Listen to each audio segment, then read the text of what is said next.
Empowered speech. To speak from within, reaching out, to allow inner truth to flow and undergo a transformation in communication, to come from the core in reverence and adoration,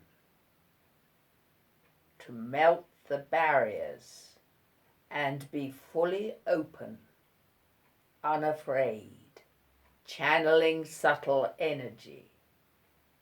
No fraying at the edges, but profound, whole speech, touching the heart, imparting great wisdom, resonating roundly.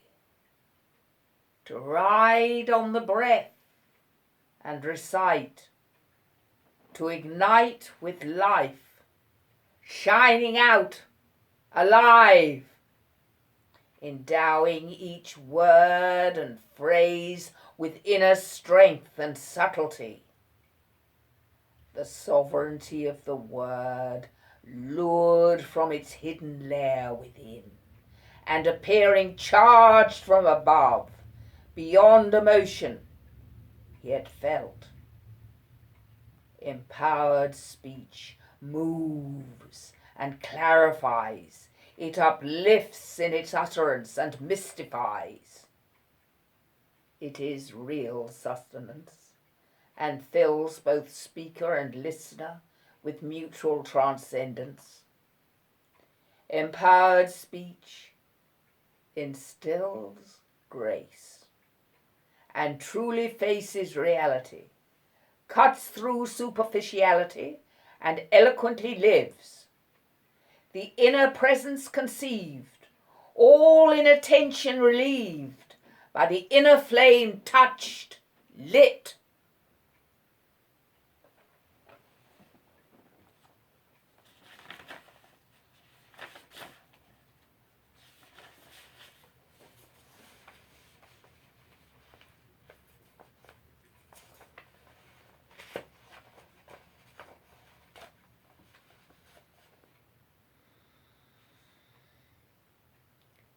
Looking after Miss Byerley.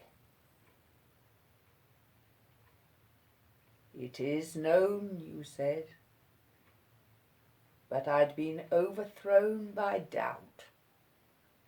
I couldn't see my way out, from fastening underwear to brushing her hair, doing and undoing buttons. I was a glutton for punishment, and sometimes it rubbed into despair. Was there fulfillment? Deodorant, creams, teacups, the ups and downs of caring. And I did care. I really tried to be fair, and through her frowning and dithering, I was very patient, but slithering into I know not where sometimes. Was it a crime to be at times irritated? I'd created the situation, and when I wasn't on top, it grated. I couldn't see her in a home. I couldn't abandon her to roam about in strange rooms. I couldn't exchange the relative brightness for the gloom of the unknown. I shouldn't, anyway. I'd phone you up sometimes and escape to be reassured when I could hardly endure the tedium. The pendulum swung in mood as she messily got through her food. And then, while doing up this or that, my mind totally on her, not her cat, her eyes spoke. I was disarmed. I awoke to see her soul looking at me radiantly.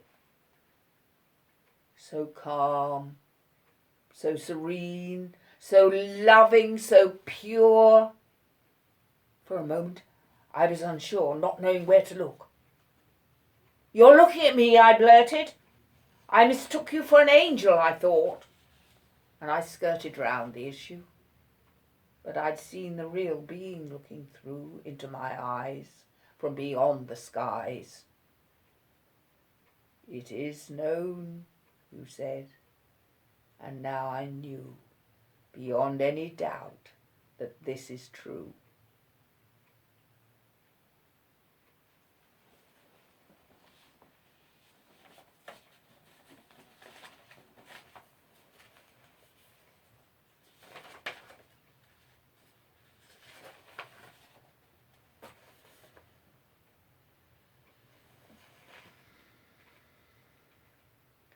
Two travel poems. Ephesus. The site at Ephesus, the library monumental edifice with the emphasis on proportion. The calm streets with buzz of bees, the warm air and bluster of breeze, enough to take your breath away, so much ruined majesty on display.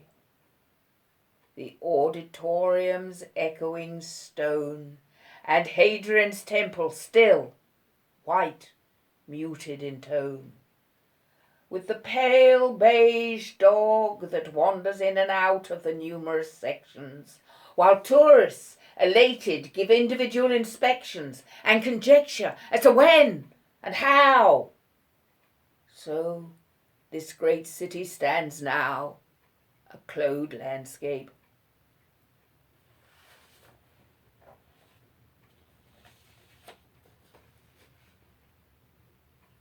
Marsh Arabs. The curve of the prow running out of the water, the wading cow knee-deep in running water, reeds for miles, flat expanse stretching, reed mats in piles, reed houses matching, reed fences enclosing the ducks and chicks, platforms composed of reeds, feet thick, and the boat speeding downstream, the pole in hand erect into the sky, the reflection deeper than the pole is high.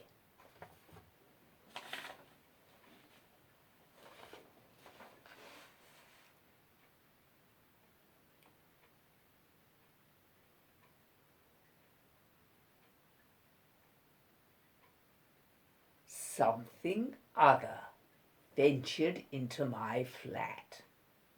She had a different reality, an ethereal dimension. She was soft and sinuous, but her awareness stretched into other worlds. You could feel it. It felt ungrounded and shivered in the air. She was simply a cat, but her being extended beyond just here.